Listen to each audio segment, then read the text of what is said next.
কাবার ভেতরে ঢুকলে তখন চতুর্দিক কিবলা, চতুর্দিকে ফিরে দুরাকাত করে নামাজ পড়লাম। সেজদা দেওয়ার সুযোগ হলো, সেজদায় পড়ে এমন কান্না শুরু হলো দম আটকে যাওয়ার মতো, শুধু কাঁপতেই থাকে। আধা ঘন্টা চলে গেল সেজদার ভেতরে। এরপরে আমার চিন্তা হলো, হুশ হলো যে আমি এতক্ষণ এখানে সেজদায় পড়ে আছি, আরো তো মেহমান এর মধ্যে ঢুকবে। কিছু রাষ্ট্রীয় মেহমান ছিল, দুনিয়ার বিভিন্ন দেশ থেকে তারা দাওয়াত দিয়েছিল। তো সেই মেহমানরা ঢুকতে পারবে না, এর মধ্যে 18-20 জনের বেশি লোক ধরে না। আমি অন্যের হক কোথায় নষ্ট করছি, এই অনুভূতি না আসলে আমি কতক্ষণ সেজদায় পড়ে থাকতাম আল্লাহই জানে। আমি যখন সেজদা থেকে মাথা তুললাম, দরজার দিকে যখন তাকিয়েছি, ঠিক আমার চোখটা গিয়ে পড়লো দরজার সেই অংশে যেখানে লেখা আছে ওয়াকালা রাব্বুকুম উদউনি আস্তাজিব লাকুম। আমি আবার বুবাই কাল্লাম, আল্লাহ আমি আমার দায়িত্ব পালন করেছি, আমি তো আমার রবকে ডেকেছি। আল্লাহ তোমার গোলামের কথা তুমি শোনো, এটা আল্লাহর ওয়াদা। বান্দা কান আমার কাছে চোখের পানি ফেলে। রাসূল করিম সাল্লাল্লাহু আলাইহি ওয়াসাল্লাম বলেছেন, আল্লাহ পাকের দরবারে দুইটা ফোঁটা বেশি কবুল, বেশি মঞ্জুর, বেশি প্রিয়। একটি হচ্ছে জিহাদের ময়দানে যে রক্ত ফোঁটা পড়ে সেই রক্ত ফোঁটা, আর একটি হচ্ছে আল্লাহর ভয়তে চোখ থেকে যে পানি ফোঁটা পড়ে, এটি আল্লাহর কাছে দারুণ প্রিয়। গুনার কারণে কলবের ভিতরে কলব জং আলুদা হয়ে গিয়েছে, গুনার কারণে কলব তো নষ্ট হয়ে গিয়েছে, জং পড়ে গেছে। জং বোঝেন না? বোঝেন? হ্যাঁ, মরিচা, মরিচা জং হচ্ছে মরিচা, লোহায় মরিচা পড়ে। গুনাহ করতে করতে কলবের মধ্যে মরিচা পড়ে যায়। এই মরিচা উঠাইতে চান? মরিচা যদি ওঠে, কোরআন শুনবেন মজা লাগবে, গান শুনলে গা জ্বলে উঠবে, ওয়াজ শুনবেন, হাদিস শুনবেন ভালো লাগবে, অন্য আজে বাজে কথা পছন্দ হবে না। এই কলবের জং যদি উঠে যায়, কোরআন তেলাওয়াত করবেন মজা লাগবে, জিকির করবেন মজা লাগবে, নামাজ পড়বেন মজা লাগবে, আল্লাহ পাকের দরবারে হাত তুলবে তো চোখ থেকে দর করে পানি বেরোতে থাকবে। চোখে পানি আসে না, কারণ কলব তো জঙ্গালুদা হয়ে গিয়েছে, এটা মরিচা পড়ে গিয়েছে।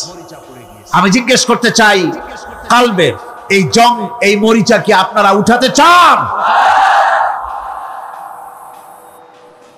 সেই মরিচা যদি তুলতে চান, তাহলে চোখের পানি ছাড়া আর কিছুই নাই, আল্লাহ পাকের জিকির করতে হবে। আল্লাহ পাকের জিকির হচ্ছে জং উঠিয়ে দেওয়ার জন্য সবচাইতে বড় হাতিয়ার। আর চোখের পানিতে এই জংগুলি ধুয়ে মুছে আল্লাহ পাক সাফ করে দিবেন। কাঁদতে শিখুন, আল্লাহ পাকের দরবারে চোখের পানি ফেলতে চেষ্টা করুন। কিয়ামতের দিন আল্লাহ পাক যদি রহিম না হন, বাঁচার কোন উপায় নেই। বাঁচার উপায় আছে? উপায় নেই। আল্লাহ যদি হিসাবের জন্য ধরেন কিয়ামতের দিন কাউকে, হিসাবের জন্য যদি ধরেন, তাহলে জাহান্নাম ছাড়া পথ নেই। এই জন্য আল্লাহুম্মা হাসিবনি হিসাবান ইয়াসীরা এই দোয়া পড়তে হবে। আমরা যখন বললাম আর রহমানির রহিম, বলেন সবাই আর রহমানির রহিম। আবার প্রশ্ন হয়, বান্দা বুঝলাম, আরো কোনো কোয়ালিটি, আরো কোনো বৈশিষ্ট্য তার আছে নাকি?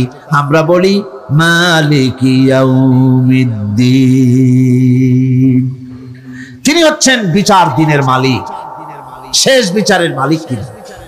একদিকে এটাকে ব্যালেন্স করা হয়েছে, একদিকে অফুরন্ত রহমত, যার কোনো কুল নাই, কিনারা নাই। এখন আদল দরকার। এখন কি দরকার? আদল, ইনসাফ দরকার। আল্লাহ পাক একদিকে অফুরন্ত রহমত আর নিয়ামত দিয়ে পৃথিবীকে ছেড়ে রেখেছেন, অপর দিকে বলেছেন আমি হচ্ছি বিচার দিনের মালিক, সেদিন আমি বিচার করব। সেই বিচারের ভিতরে কোনো পক্ষপাতিত্ব থাকবে না, হবে না। সেখানে তিনি হবেন হাকামুল হাকিমিন, ওইটা হবে সুপ্রিম কোর্টের সুপ্রিম কোর্ট। সেই পরকালে, সেই কিয়ামতের মাঠে আপনাকে আমাকে সকলকে উপস্থিত হতে হবে, নাকি হবে না? সবাইকে উঠতে হবে। এই দিন শব্দটি কোরআনে কারিমে বহু জায়গায় বলা হয়েছে এবং বিভিন্ন অর্থে ব্যবহার করা হয়েছে। যেমন দিন শব্দের অর্থ প্রভাব, প্রতিপত্তি, আধিপত্য, ইতাআত, বন্দিগি, দাসত্ব, আনুগত্য, নীতি, পথ, পন্থা, হিসাব, ফয়সালা, প্রতিদান, প্রতিফল, এরকম অনেক অর্থে দিন শব্দ কোরআন কারীমের মধ্যে ব্যবহৃত হয়েছে। কিন্তু এখানে মালিক ইয়াউমিদ্দিন, এই দিন এখানে ব্যবহার করা হয়েছে প্রতিফল অর্থে। প্রতিফলের দিন, যেদিন প্রতিফল দেওয়া হবে, তিনি হচ্ছেন সেই দিবসের অধিপতি, সেই দিবসের মালিক। সূরা ইনফিতারে আল্লাহ পাক বলছেন, ওয়ামা আদরাকা মা ইয়াউমুদ্দিন সুম্মা মা আদরাকা মা ইয়াউমুদ্দিন। বিচারের দিনটি কি তা তোমাকে কে জানালো? আবার জিজ্ঞেস করছি, তোমাকে কে জানালো বিচারের দিনটা কি? আল্লাহ পাক জবাবে বলছেন, বিচারের দিনটা হচ্ছে ইয়াউমা লা তামলিকু নাফসুন লিনাফসিন শাইআন ওয়াল আমরু ইয়াউমা ইযিন লিল্লাহ। বিচারের দিন হচ্ছে এমন দিন যেদিন কেউ নিজেকে রক্ষা করতে পারবে না, কারো থেকে কেউ নিজেকে রক্ষা করতে পারবে না, নিজেকে কেউ নিজের জন্য কাউকে সাহায্যকারী পাবে না। সমগ্র ব্যাপারটি নিরঙ্কুশ ভাবে আল্লাহ রাব্বুল আলামিনের হাতে থাকবে। সেই দিনটার নাম কিয়ামত, সেটার নাম পরকাল, সেটার নাম হচ্ছে বিচারের দিন। যেদিন কর্তৃত্ব হবে কেবলমাত্র কার? আল্লাহ পাক। সেই দিনটা হচ্ছে কর্মফল পাওয়ার দিন। লাহা মা কাসাবাত ওয়া আলাইহা মাকতাসাবাত। প্রত্যেক মানুষই সেই উপার্জন অনুসারে সেখানে ফল পাবে। যেমন কর্ম তেমন ফল পাবে, ব্যক্তি হিসাবে পাবে, দল হিসাবে পাবে। তিলকা উম্মাতুন ক্বাদ খালাত লাহা মা কাসাবাত ওয়া লাকুম মা কাসাবতুম ওয়া লা তুসআলুনা আম্মা ইয়ামালুন। প্রত্যেক মানুষই তার উপার্জন অনুসারী ফল পাবে। যা সে পাবে তা নিজের উপার্জন ছাড়া আর কিছুই না, আর যে ফল পাবে সেটাও তার উপার্জন। সুতরাং কিয়ামতের দিন আল্লাহ মানুষের উপরে কোনো জুলম করবেন না, অত্যাচার করবেন না। আল্লাহ পাক তো তার বান্দার জন্য জুলুমকারী নন, ঠিক কিনা? আল্লাহ পাক বলছেন, মান আমিলা সালিহান ফালিনাফসিহি ওয়া মান আসাআ ফাআলাইহা ওয়া মা রাব্বুকা বিযাল্লামিন লিল আবিদ। যে ব্যক্তি পুণ্য কাজ করলো সে নিজের কাজে নিজের স্বার্থেই তা করলো। আমরা যে নামাজ পড়ি এটা কি আল্লাহর স্বার্থ? কথা কন, আল্লাহর স্বার্থ? সারা পৃথিবীর সমস্ত মানুষ যদি আল্লাহরে সেজদা দেয়, আল্লাহর ক্ষমতা আরো কিছু কালের জন্য বাড়বে নাকি? সমস্ত মানুষ যদি আল্লাহকে অস্বীকার করে, বিদ্রোহী ঘোষণা করে, বিদ্রোহ ঘোষণা করে, তাতে কি আল্লাহর ক্ষমতা শেষ হয়ে যাবে? নাউযুবিল্লাহি মিন যালিক। যেমন ছিলেন তেমনই থাকবেন। সুতরাং আমরা যা করি, আমরা নামাজ পড়ি নিজেদের জন্য, আল্লাহকে খুশি করার জন্য, কিন্তু কল্যাণটা আমার। কল্যাণটা কার? আমার। রোজা, হজ, যাকাত, তেলাওয়াত যা করি সব আল্লাহকে খুশি করার জন্য, কিন্তু স্বার্থ পুরাটাই আমার, আমার কল্যাণের জন্যই আমি করি। এবং আল্লাহ হচ্ছেন তিনি তোমাদের রব। ওমা রাব্বুকা বিযাল্লামিন লিল আবিদ। তোমাদের রব হচ্ছেন তিনি যিনি বান্দাদের উপরে কখনো অত্যাচার করেন না, জুলম করেন না, মেহেরবানি দিয়ে যিনি ছেয়ে রাখেন, তিনি হচ্ছেন আল্লাহ পাক। সুতরাং সেই কিয়ামতের মাঠে আল্লাহ পাকের দরবারে আমাদের সকলকেই উঠতে হবে। আল্লাহ পাকের দরবারে আমাদের সামনে, আল্লাহ পাকের সামনে দাঁড়াতে হবে। সেদিন আমাদেরকে কেউ বাঁচাতে পারবে না। সেদিন আল্লাহ পাক এর দরবারে যেন আমরা আসামি না হই, সেজন্য এই পৃথিবীতে কোরআন অনুযায়ী আমাদের জীবন গড়তে হবে, সুন্নাহ অনুযায়ী জীবন গড়তে হবে। তাহলে পরকালে আল্লাহ পাকের কাছে নাজাত পাওয়া যাবে। বড় কঠিন জায়গা, বড়ই কঠিন জায়গা। আপনি ইউরোপে যান, আমেরিকায় যান, যেখানেই যান না কেন, বিদেশে গেলে সেখানে বন্ধু বান্ধব আছে, ফরেন কারেন্সি সংগ্রহ করে যেতে হয়। আর যদি বন্ধু বান্ধব না থাকে তাহলে ফরেন কারেন্সি তো সংগ্রহ করে নিয়ে যাবেনি, সেটা দিয়ে আপনার উপকার হবে। কিন্তু এমন একটা দেশে আমরা যাব, আমাদের সকলকে যেতে হবে। ওই দেশটার নাম কি? পরকাল। ওটার নাম কি? পরকাল। ওই পরকালে আমরা যে উঠবো, সেখানে কোন আত্মীয় স্বজন মিলবে না। আল ইয়াউমা লা ইয়ানফাউ মালুন ওয়ালা বানুন। ধন, সন্তান, সন্ততি, সম্পদ কোনো কাজে লাগবে না কিয়ামতের মাঠে। সেদিন আমাদেরকে উঠতে হবে খালি হাতে, সেখানে উঠতে হবে। কোনো ফরেন কারেন্সি দিয়ে কাজ হবে না, বন্ধু বান্ধব মিলবে না, কারেন্সিও মিলবে না।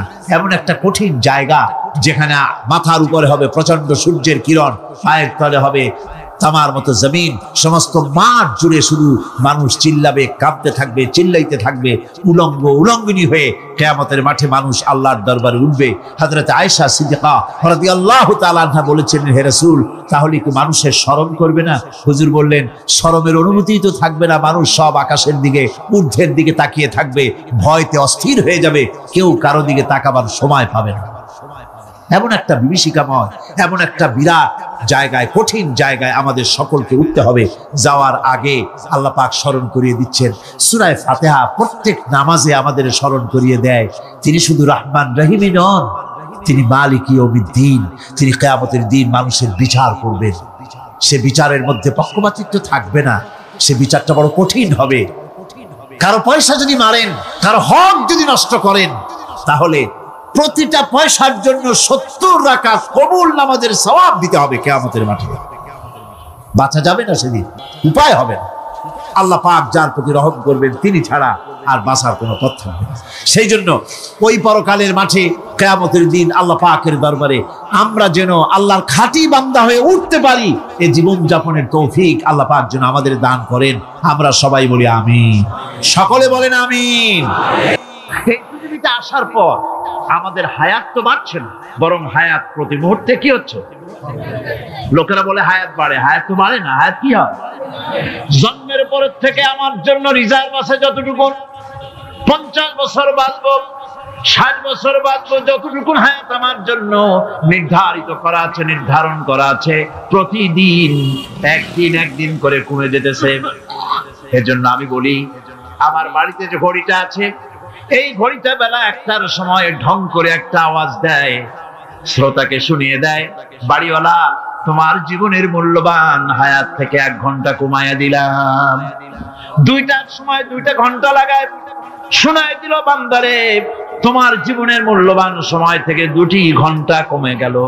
এমনি করে দিন গেল, মাস গেল, বছর গেল, আমাদের হুঁশ হলো না। সময় চলে গেল তাস খেলে খেলে, সময় চলে গেল আমাদের খেলাধুলা করে, শয়তানি বদমাশি করে। সময় কতটুকু পেলাম? কিয়ামতের দিন, বিচারের দিনটা যেটা হবে, আল্লাহ রাব্বুল আলামিন বলেন বিচারের দিনটাই লম্বা হবে 50 আলফা সানা মিম্মা তাউদ্দুন। বিচারের দিনটা লম্বা হবে কত বছর? 50,000 বছর। কত বছর? দুনিয়ায় যেভাবে তুমি হিসাব করো, দুনিয়ার গণনা অনুযায়ী হাসরের বিচারের দিনটা হবে 50,000 বছরের মতো লম্বা। এক কিতাবে দেখেছি, তিনি লিখেছেন হিসাব করে কিয়ামতের ওই দিনটার হিসাবে 50,000 বছর একটা দিন লম্বা। ওই হিসাবে পৃথিবীতে যারা 60 বছর বাঁচলো, সেজন্য আখিরাতে 2 মিনিট দুনিয়ায় বাঁচলো। চিন্তা করেছো? মাত্র 2 মিনিট।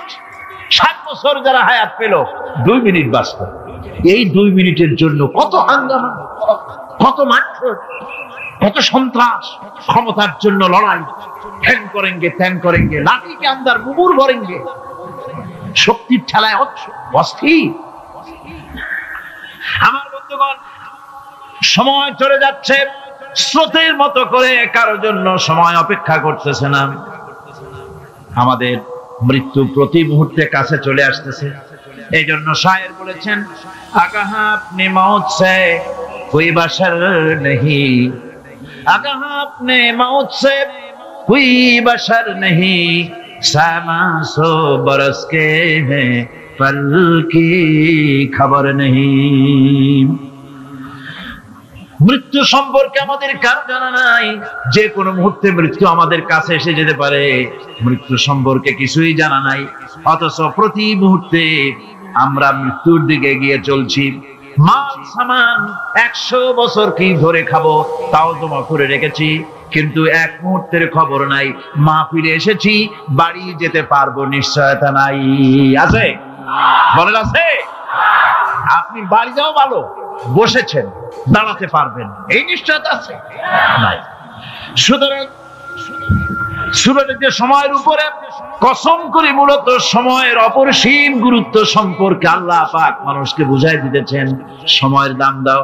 আমাদের সময় চলে যায় গান শুনতে শুনতে, আশ্চর্য মলম বিক্রি করা দেখতে দেখতে, তাস পাশা খেলতে খেলতে সময় চলে যায়, কেউ খেয়াল করে না। সময় বলতে অতীত কালও হতে পারে, আবার বর্তমানও হতে পারে। আর বর্তমান কাল কোনো কালই না, বর্তমান কাল কোনো কাল নয়। প্রতি মুহূর্তে ভবিষ্যৎ এসে বর্তমান হয়, আর প্রতি মুহূর্তে বর্তমান কি হয়? অতীত হয়ে যায়। বর্তমান কাল বলে কোনো কাল নেই, প্রতি মুহূর্তে অতীত হয়ে যাচ্ছে। এই যে আমি মাহফিলে বসছিলাম প্রথম এসে, ওইটা কি এখনো বর্তমান আছে? এই যে বর্তমান কথা বলছি, এটা অতীত হয়ে যাচ্ছে। সুতরাং বর্তমান কাল নাই। আল্লাহ পাক অল আসরের সময়ের কসম করে বলছেন। যদি আমরা চিন্তা ভাবনা করি তাহলে আমরা লক্ষ্য করব আমাদের আসল মূলধন সময়। আসল মূলধন কি? জীবনের আসল মূলধন কি? সময়। ইমাম রাজি রহমতুল্লাহ আলাইহি এই পর্যায়ে এক বুজুর্গের ব্যক্তির কথা তিনি আলোচনা করেছেন। তিনি বলেছেন যে একটা লোক, তিনি সূরা আল আসর এর ব্যাখ্যা তিনি বুঝতেছিলেন না। ব্যাখ্যা এই মাথার মধ্যে ঘুরপাক খাচ্ছিল, এর ব্যাখ্যা কি? একবার তিনি বাজারে ঢুকলেন, তারপরে তিনি শুনতে পেলেন বাজারের এক প্রান্ত থেকে একজন চিল্লায় বলতেছে, সেই ব্যক্তির উপরে রহম করো যার পুঁজি গলে যায়, সেই ব্যক্তির উপরে রহম করো যার পুঁজি গলে যায়। উনি চিন্তা করলেন পুঁজি এবার গলে কেমন? উনি দৌড়ে গেলেন, যায় দেখেন যে যে ব্যাটা চিল্লাচ্ছে সে হচ্ছে বরফ বিক্রেতা। কি বিক্রেতা? বরফ। এখন এই বরফ বিক্রেতা সে চিল্লায় বলতেছে, সেই ব্যক্তির পরে রহম করো যার পুঁজি কি গলে যায়। সূর্যের তাপ বাড়ছে আর বরফ গলে যাচ্ছে। সে বোঝাতে চাচ্ছে যে আমার এই বরফটা জমাট থাকা অবস্থায় তোমরা কেউ কেনো, যেহেতু আমার পুঁজি তো এর মধ্যে আমি ইনভেস্ট করেছি। এটা যদি পানি হয়ে যেত, পানি তো কেউ কিনবে না, এটা তো যেখানে সেখানে পাওয়া যায়। বরফ পাওয়া যায় না বলি তো আমি বরফ কিনে আনছি। তোমরা আমার প্রতি দয়া করো, তাড়াতাড়ি করে বরফটা কিনে নিয়ে যাও। ইমাম রাজি রহমতুল্লাহ আলাইহি বলেন, বুজুর্গ ব্যক্তি চিৎকার মেরে বললেন, আল্লাহু আকবার। আমি কিন্তু এই বরফ বিক্রেতার ঘোষণার মধ্য দিয়ে সূরা আল আসরের তাফসীর আমি বুঝে ফেলেছি। তার মানে হলো বরফ বিক্রেতা যেভাবে বলতেছে, সেই ব্যক্তির উপরে রহম করো যার পুঁজি গলে যায়। আমারও তো একটা পুঁজি আছে, ওই পুঁজির নাম হায়াত। প্রতি মুহূর্তে আমার পুঁজি তো গলে যেতেছে, আমার পুঁজি তো গলে যায়, প্রতি মুহূর্তে কমে যেতেছে। আহারে, এই পুঁজি যে গলে গেল ধরে রাখতে পারলাম না, এই জন্য কিছুই তো করতে পারি নাই। সূরা আল আসরের ভিতরে মানুষের আয়ুষ্কাল দেওয়া হয়েছে বরফ গলে যাওয়ার মতো দ্রুত, সে আয়ু কমে যাচ্ছে। একে যদি নষ্ট করে ফেলা হয়, ভুল কাজে ব্যয় করা হয়, সেটাই হচ্ছে মানুষের মূল ক্ষতি। মানুষের মূল ক্ষতি। ব্যবসায় ক্ষতিগ্রস্ত হয়েছে, এটা মূল ক্ষতি নয়। স্বাস্থ্য হারাইছে, মূল ক্ষতি নয়। রাজনীতিতে ব্যর্থ হয়েছে, মূল ক্ষতি নয়। জীবনে মন্ত্রিত্ব হারাইছে, মূল ক্ষতি নয়। মূল ক্ষতি প্রতি মুহূর্তে সময় নষ্ট হচ্ছে, এটাই মূল ক্ষতি। ভাইরা, কিয়ামতের দিন জান্নাতীদের কোনো দুঃখ থাকবে না, সকলের দুঃখ থাকবে। জান্নাতীদের কোনো দুঃখ থাকবে নাকি? থাকবে, থাকবে। জান্নাতীদের মনের মধ্যে একটা দুঃখই থাকবে। ভালো করে শুনুন, জান্নাতীদের মনের মধ্যে একটা দুঃখই হবে।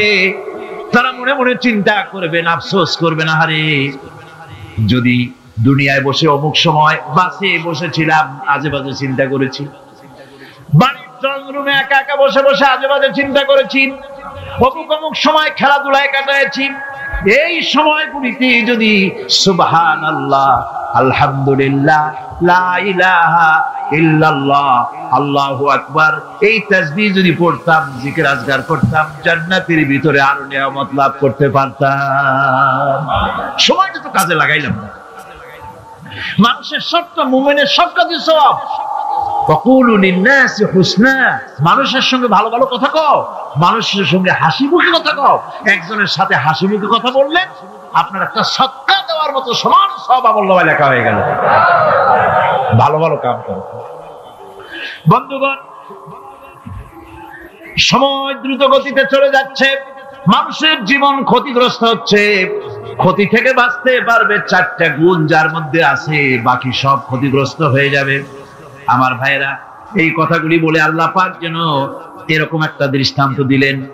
আপনি যদি পরীক্ষার হলে গিয়া দেখেন ছাত্ররা পরীক্ষা দিতেছে, পরীক্ষার জন্য নির্ধারিত সময় কতটুকু? 3 ঘন্টা। 3 ঘন্টা। আপনি গিয়ে দেখলেন কোন একজন পরীক্ষার্থী পরীক্ষা দিতে গিয়ে আর একদিকে তাকায় আছে, আকাশের তারা গুনতেছে, অথবা সে গল্প করতেছে, অথবা পরীক্ষা বাদ দিয়ে আজে বাজে কিছু লিখতেছে। আপনি যেমন তাকে, ওই ছেলেটাকে আনবো না, গাফেল ছেলেটাকে ঘড়ির দিকে তাকায় বলেন, এই ছেলে ওই ঘড়ির দিকে তাকাও, দেখো তোমার সময় কিন্তু চলে যেতেছে মাত্র 1 ঘন্টা, আর তুমি সময় নষ্ট করতেছো। আল্লাহ যেন স্নেহ পরবশে তামাম পৃথিবীর গোলামদেরকে, বান্দাদেরকে আঙ্গুল নির্দেশনা দিয়ে বলছেন, বান্দারা প্রতি মুহূর্তে তোর জীবনের মূল্যবান সময় চলে যেতেছে, প্রতি মুহূর্তে সময় যাচ্ছে। আল ইনসান, ইনসান বলতে শুধু মুসলমান না, ইনসান বলতে কি মুসলমান শুধু না, আল ইনসান মানব মণ্ডলী, বিশ্বের সমস্ত মানুষকে আল্লাহ বলছেন, হিন্দু, খ্রিস্টান, বৌদ্ধ, নাসারা, ইহুদি, মজুসি, মুসলমান, বিশ্বের সব মানুষকে আল্লাহ বলছেন। যেহেতু আল্লাহ স্রষ্টা, মানুষের ব্যাপারে সার্বিক কল্যাণময় কথা কে বলতে পারেন? কে বলতে পারেন? সে আল্লাহ রাব্বুল আলামিন বলছেন, সময় চলে যাচ্ছে, ও পৃথিবীর মানুষেরা। এই মানুষ বলতে আল্লাহ রাব্বুল আলামিন কোন ব্যক্তি, কোন গোষ্ঠী, কোন জাতিকে বলেন নাই, বলেছেন সমগ্র মানবতাকে। এর অর্থ হচ্ছে সূরাটিতে উল্লেখ্য 4টি গুণ যদি আমল করতে পারে লোকেরা, যেই ব্যক্তি করবে, যেই সমাজ করবে, যেই রাষ্ট্র করবে, যেই গোষ্ঠী করবে, যেই জাতি করবে, তারাই ক্ষতি থেকে বেঁচে যাবে। আর যারা করবে না তারা ক্ষতিগ্রস্ত হবে। কি হবে বলুন? এখন আল্লাহ পাকের কথা শুনুন। আল্লাহ পাক বলছেন, ওয়াল আসরি ইন্নাল ইনসানা লাফি খুসর। খুসরিন, এই যে খাসারা, এই শব্দটা হচ্ছে আবিধানিক অর্থে ক্ষতি, হচ্ছে লাভের বিপরীত। লাভের বিপরীত কি? ক্ষতি। নাফা, এই নাফার বিপরীত কি? নোকসান। খাসারাটা কি? নোকসান বলা হয় পুঁজি 50,000 খাটাইছিলাম, লাভ করতে পারি নাই, পুঁজি ঠিক আছে, এটাকে বলা হয় নোকসান। এটাকে কি বলা হয়? নোকসান। কিন্তু আমি পুঁজি খাটিয়েছিলাম 50,000 টাকা, লাভ তো হয়ই নাই, পুঁজিও চলে গেছে, আমও গেছে, সালাও গেছে, আমও নাই, সালাও নাই। এইটারে আরবিতে কি বলা হয়? খাসার। দেউলিয়া। দেউলিয়া হয়ে গেছে। দেউলিয়াটা বোঝেন ভালো আপনারা, দেউলিয়া হয়ে গেছে। কোরআন লাভ বা সাফল্যের ধারণা যেমন নিছক পার্থিব নয়, সমৃদ্ধির কথা শুধু পার্থিব নয়, জন্ম থেকে শুরু করে মৃত্যু পর্যন্ত। কোরআনের লাভের কথা যখন বলা হয়, তখন জন্ম থেকে মৃত্যু পর্যন্ত, আখিরাত পর্যন্ত, কিয়ামত পর্যন্ত। ক্ষতিটাও জন্ম থেকে শুরু করে মৃত্যু পর্যন্ত, কিয়ামত পর্যন্ত ক্ষতিটাও। এই ক্ষতি থেকে বাঁচবার জন্য কোরআনে কারিমে বিভিন্ন জায়গায় এই খাসারা শব্দ ব্যবহার করা হয়েছে। আল্লাহ রাব্বুল আলামিন বলছেন, ওয়ামান খাফফাত মাওয়াজিনুহু ফাউলাইকাল্লাযীনা খাসিরু আনফুসাহুম বিমা কানু বিআয়াতিনা ইয়াযলিমুন। যাদের পাল্লা ভারী হবে কিয়ামতে, তারাই হবে সফলকাম। আর যাদের পাল্লা হালকা হবে, নেকির পাল্লা যাদের হালকা হবে, তারা হবে ক্ষতিগ্রস্ত। তারা নিজেদের ক্ষতি নিজেরাই ক্ষতি সাধনকারী হবে কিয়ামতের দিনে।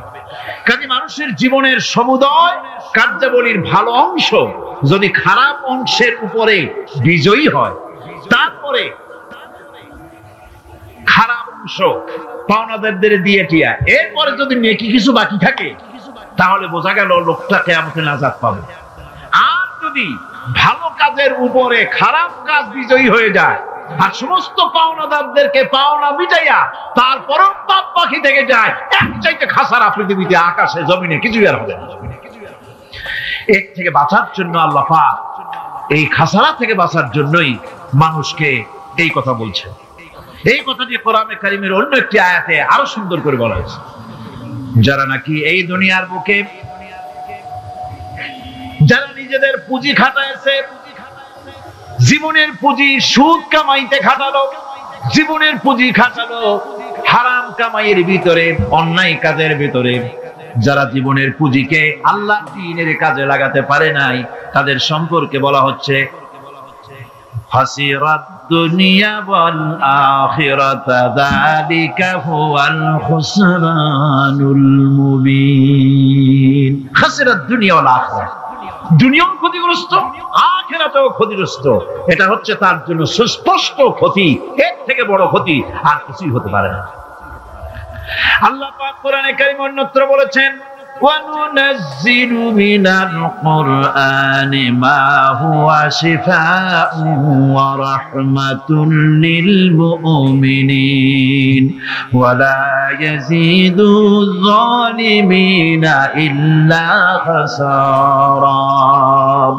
আমি এই কোরআন অবতরণের পরিক্রমায় এমন সব বিষয় অবতীর্ণ করেছি যা মুমিনদের জন্য নিরাময় এবং তাদের জন্য রহমত, আর জালিমদের জন্য ক্ষতি ছাড়া আর কিছুই বৃদ্ধি পায় না। জালিমদের জন্য ক্ষতি বৃদ্ধি পায়, আর যারা মুমিন তাদের জন্য এর মধ্যে নিরাময় আছে, এর মধ্যে রহমত আছে। অর্থাৎ যারা এই কোরআনকে যারা নিজেদের আইনের কিতাব হিসেবে গ্রহণ করেছে, কোরআনকে তাবিজের কিতাব হিসেবে নয়, ধর্মীয় কিতাব হিসেবে নয়, কোরআন সংবিধান। কোরআন কি?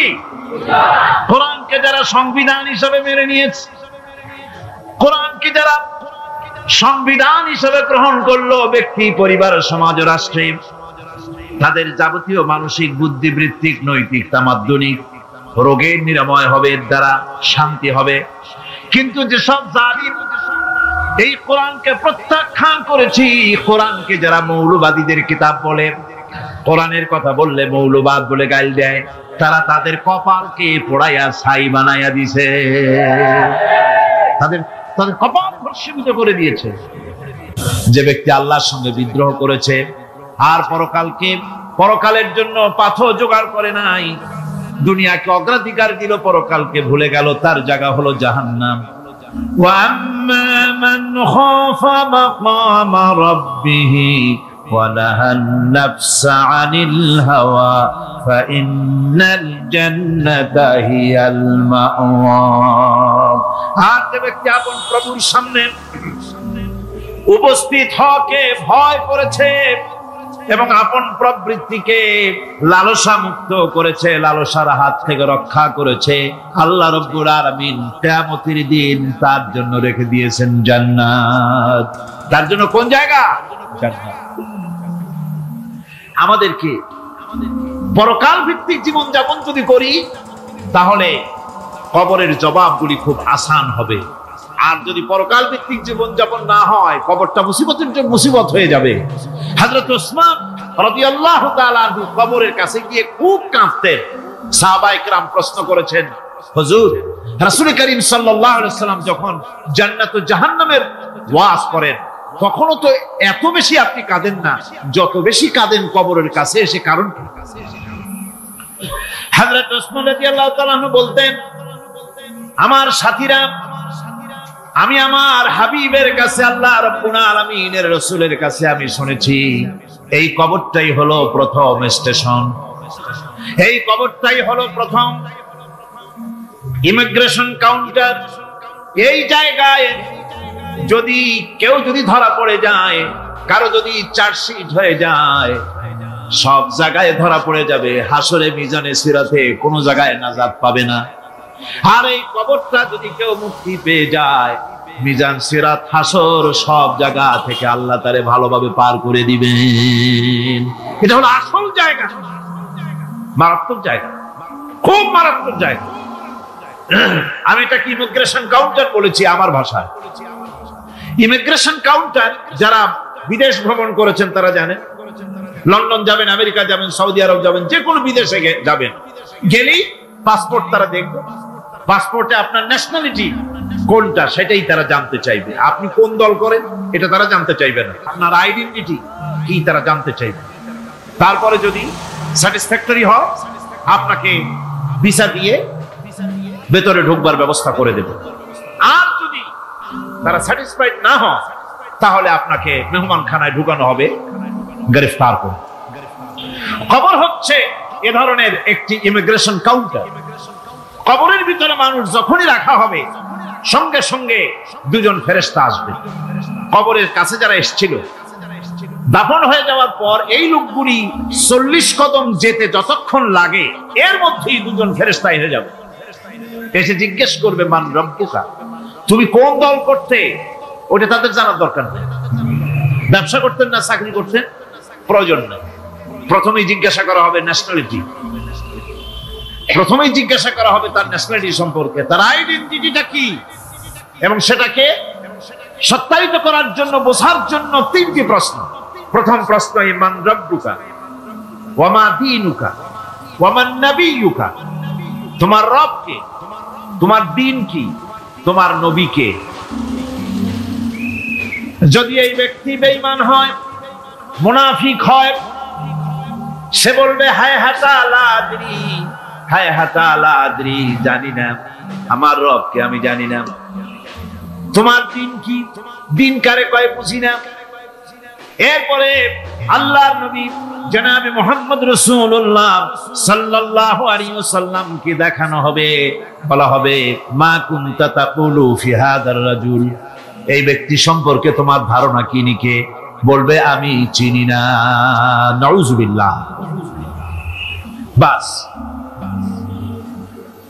এরপরে তার যা হবার তাই শুরু হয়ে যাবে। আর যদি বান্দাটা মুমিন হয়, প্রশ্ন করা হবে মান রব্বুকা, জবাব দেবে রব্বি আল্লাহ, আমার রব আল্লাহ রাব্বুল আলামিন। ওয়া মা দীনুকা, দীনুনা ইসলাম, আমার দ্বীন হচ্ছে ইসলাম। এরপরে আল্লাহর নবীকে দেখানো হবে। কয়েক রকমের বর্ণনা আছে, কোন বর্ণনায় আছে হুজুরের আকারে দেখানো হবে, অথবা রাসূলকে সরাসরি দেখানো হবে। বলা হবে মা কুনতা তাকুলু ফি হাদার রাজুল, এই লোকটি সম্পর্কে ধারণা কি? মুমিন ব্যক্তি বলবে হাদা নবিয়ুনা মুহাম্মাদুর রাসূলুল্লাহ সাল্লাল্লাহু আলাইহি ওয়াসাল্লাম, ইনি আমার তো সেই নবী মুহাম্মাদুর রাসূলুল্লাহ সাল্লাল্লাহু আলাইহি ওয়াসাল্লাম। আমরা যেন এই রকমের জবাব দিতে পারি, আল্লাহ কবুল করো। সকলে জোরে কোন আমিন। জবাব হয়ে যাওয়ার পর গায়ব থেকে আওয়াজ আসবে ফাফরিশু বিল জান্নাতি ওয়ালবিসু বিল জান্নাহ, ও আমার ফেরেশতারা আমার এই বান্দাকে জান্নাতের পোশাক পরায়া দাও আর কবরটাকে জান্নাতের বিছানা বিছায়া দাও। জান্নাতের পোশাক পরায়া দাও, জান্নাতের বিছানা বিছায়া দাও। ইলা মাদ্দা বাসারিহি, তার চোখের দৃষ্টি যতদূর যায় কবরটা ততটা প্রশস্ত করে দাও। এরপর বেহেশতের পোশাক পরাইয়া, বেহেশতের বিছানা বিছায়া ফেরেশতা বলবে নূম কানাউমুল উরুস, ঘুমিয়ে যাও।